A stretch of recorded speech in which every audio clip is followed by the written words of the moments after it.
Ada apa ini ya, bapak ibu-ibu? Sudah mulai mereda. Tiba-tiba guru gembul mengundang Kiai Imad ya. Di sini belak-belakan si Kiai Imad ini ya. Guru gembul ngapain ngundang lagi? Udah lagi reda-redanya ya, bapak ibu. Coba kita lihat ke videonya. Kemudian siapa perawi yang membawa hadis tersebut, itu selalu dibawa. Bahkan Imam Jalil Asyuti itu selalu meriwayatkan dari mulai abad 1 Imam Abu Hanifah, Imam Malik, Imam Syafi'i, terus sampai para ulama yang hidup di zamannya. Andaikan betul Ahmad Al-Muhajir dengan gelar yang begitu luar biasa, Imam Mustahid, kenapa tidak diriwayatkan satu pun riwayatnya?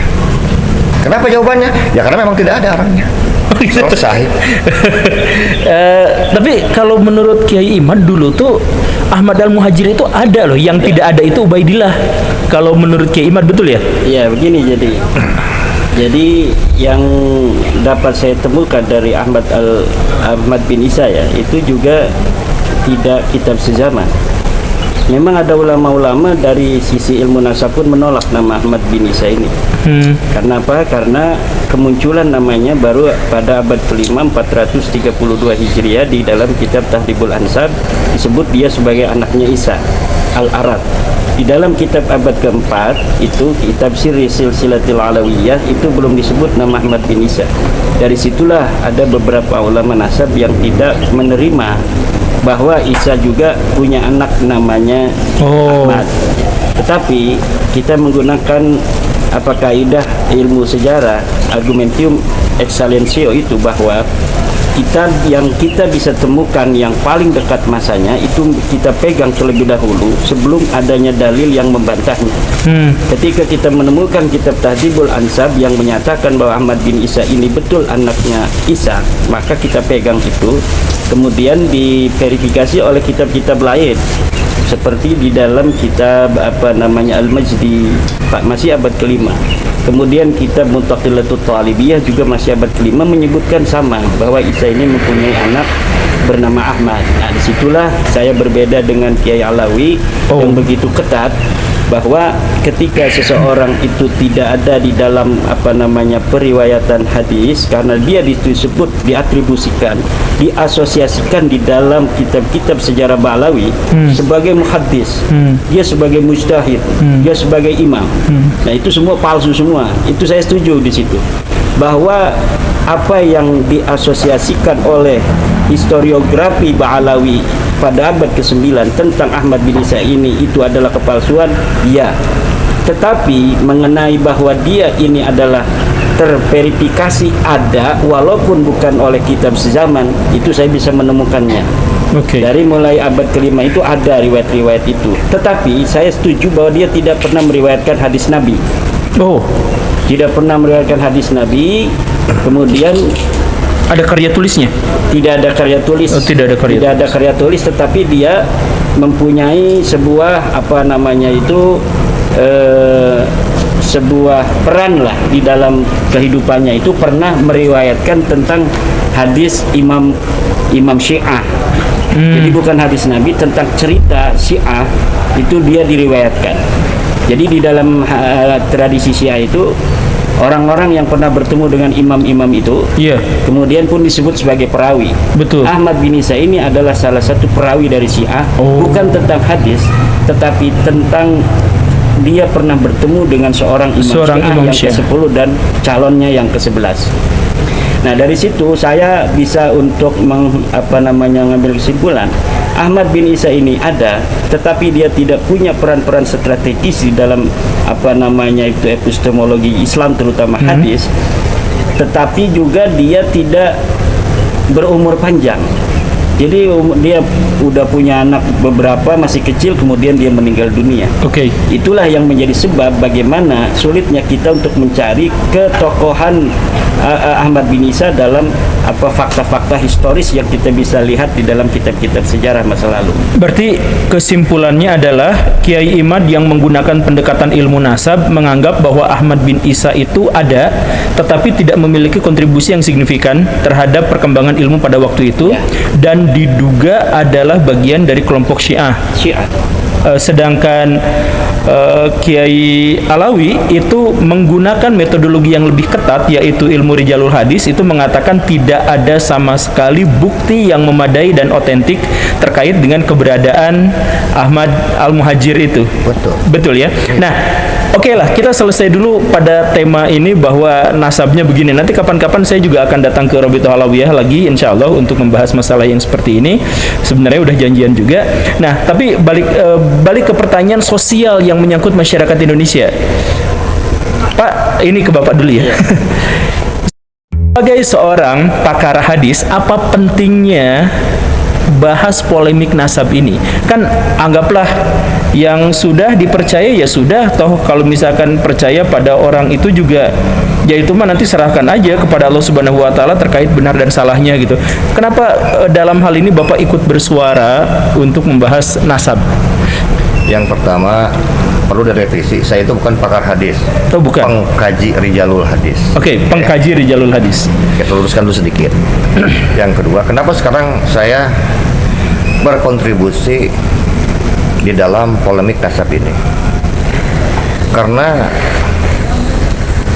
yang saya lihat dan saya alami dalam masyarakat bahwa masalah ini bukan hanya masalah nasab bin atau binti anu, enggak. Ini sudah menjurus mengarah kepada pengkastaan di masyarakat. Oke. Ada orang yang merasa superior dari orang lain. Ya, karena dia sekarang merasa mempunyai darah Kanjeng Nabi Muhammad SAW. Ternyata kalau dikaji lagi, ternyata darahnya dari Nabi Hud, kan begitu, nggak nyambung sebetulnya. Ya, kita punya datanya gitu. Jadi Nabi Muhammad kan sebenarnya tidak pernah mengajarkan pengkastaan. Bahwa semua sama saja, iya, wala ahmaro wala ahmar. Tidak juga sekarang orang yang kulitnya merah, yang tidak hitam, wala ahmaro wala ahmar. Semua kan tidak ada perbedaan. Sudah berbicara masalah ras itu bukan ajaran Islam sebetulnya. Oleh karena itu, ketika sudah saya membuat tesis, itu kan sebetulnya saya diperintah sama guru, coba katanya diperiksa dulu, betul nggak? Setelah saya cek, ternyata ini percis bilang yang saya pelajari di pondok pesantren dulu, hanya saya dalam bidang rijalul hadis. Tadi kan Kimat bilang ini mustahil, bisa dibantah. Betul, saya pernah bilang sama beliau waktu di rumahnya bahwa tesis yang dibuat itu sudah menggunakan 4 standar, seperti seolah-olah standar 4 hadis Sahih Bukhari, Sahih Muslim, Ibnu Huzaimah, Ibnu Hibban, disimpan dalam satu tesis. Jadi kalau orang mau bantah, dia harus menggunakan metode standar sahih yang sama. Nggak bisa menggunakan standar sahih, sunan, mujam, musnad. Itu nggak beda, itu beda level. Harus dengan metode yang sama. Jadi kalau misalnya Kimat sekarang mengatakan mustahil, bukan berlebihan, memang begitu. Harus jawab dengan metode yang sama. Tuh. Ini yang membuat saya lebih bersemangat, lebih termotivasi lagi untuk membuktikan dalam kajian saya bahwa Ahmad bin Isa ini yang jelas ya bukan seorang ulama. Jadi terlalu diglorifikasi gitu. Karena riwayat nyantri aja nggak pernah. Tapi kalau kita mau cek and recheck, kita bisa mendapatkan semua riwayat. Misalnya kalau misalnya dalam mazhab Imam Ahlussunnah, Imam Abu Hanifah, Imam Malik, Imam Syafi'i, Imam Ahmad bin Hanbal, dan imam-imam sebelumnya, sebab itu lahirnya sekarang di mana kita tahu. Iya. Pendidikannya seperti apa? Tahu. Hafal Qur'annya umur 6, 7, 8 tahun kita tahu. Iya. Itulah yang disebut dengan dalam kaidah itu kan begini. Kullu tarikin yahtaju ila rawi mal akhbaril lati yahmiluha bi tatabu'i. Setiap sejarah itu membutuhkan perawi bersama dengan berita yang dibawanya bitatabu, secara estafet. Nah, ini syaratnya estafet, nggak boleh putus, nggak boleh munqati'un, tidak boleh putus. Kan yang kita tahu katanya abad 3 sama 4 lahir nih 2 orang antara Ahmad Al-Muhajir dengan anaknya Ubaidah bin Ahmad, jangan begitu. Abad 3 abad 4. Kan kalau kajian Kimat kan semuanya sampai abad 9 awal kan semuanya sama. Anak 3 Muhammad Ali Husain. 3 semua 3. Tiba-tiba muncul 985 Ali Sakron muncul, sekarang anaknya 4. Pertanyaan saya dalam riwayat hadis ini, Ali As-Sakron merujuk kepada kitab mana? Kok anaknya 4? Ada nggak? Nggak ada. Berarti bohong lagi. Itu nggak ada tuh yakin nggak ada? Oh iya, kalau ada tunjukin dong. Oh gitu. Oh iya. Nah, tapi ini berarti Pak Kiai barusan itu menegaskan bahwa masalah polemik nasab itu beliau ikutan adalah karena untuk dalam tanda kutip menjaga akidah dan syariah Islam, bahwa dalam syariah Islam itu egaliter, semuanya sama dan tidak ada hierarki yang didasarkan pada keturunan, begitu. Iya. Jadi Bapak tuh tujuannya ngikut polemik nasab itu penegasannya di situ. Menekankan bahwa tidak ada rasisme dalam Islam. Tidak ada rasisme semua dalam sama. Karena yang dibedakan hanyalah ketakwaan. Itu saja sebetulnya. Jadi Pak, punten ini mah. Iya, dia punten. seandainya keturunan Nabi itu ada, maka tetap aja kita boleh kritik, boleh koreksi, dan beliau tidak memiliki keistimewaan khusus dalam agama gitu.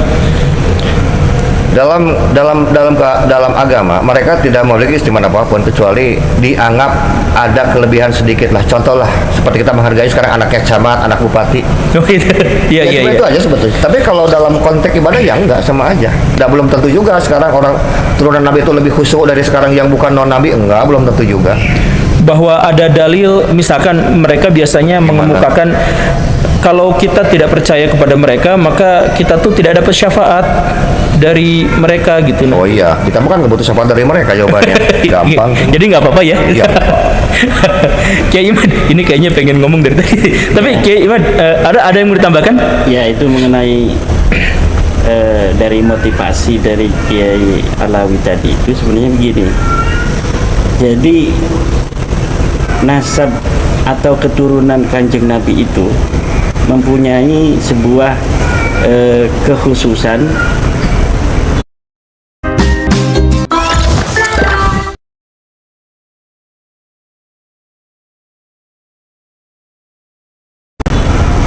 Dia itu laikun li ayyuk tadabi, mempunyai kelayakan untuk dijadikan suri tauladan.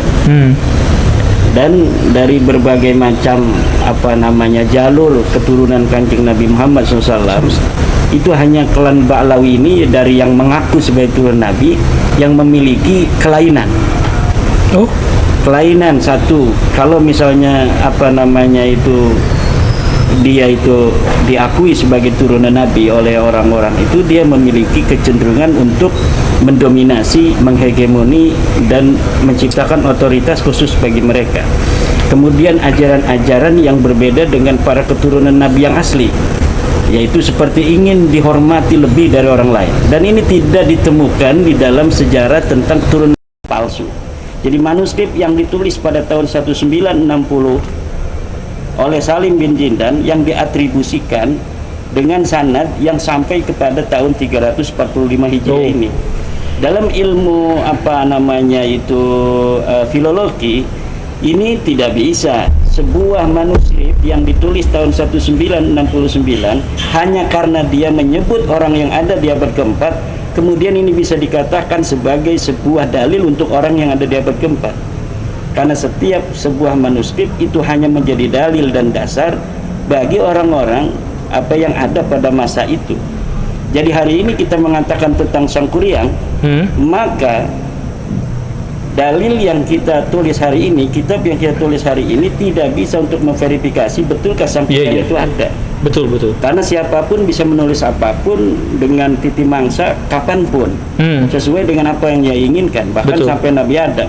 Apakah ketika kita menulis bahwa Nabi Adam itu ada misalnya pada tahun sekian sebelum Masehi, kemudian sebuah kitab ini bisa diatribusikan sebagai dalil daripada bukti sejaman dari Nabi Adam? Alhamdulillah wa syukurillah. Allahumma sholli ala sayyidina Muhammad wa ala ali sayyidina Muhammad. Ya, Bapak Ibu, sudah mulai mereda padahal ya kisruh nasab ini. Gembul malah ngundang Kiai Iman. Ya, mulai menaik lagi nih berita nasab ini. Seharusnya yang percaya ya silakan, yang enggak ya silakan ya Bapak Ibu.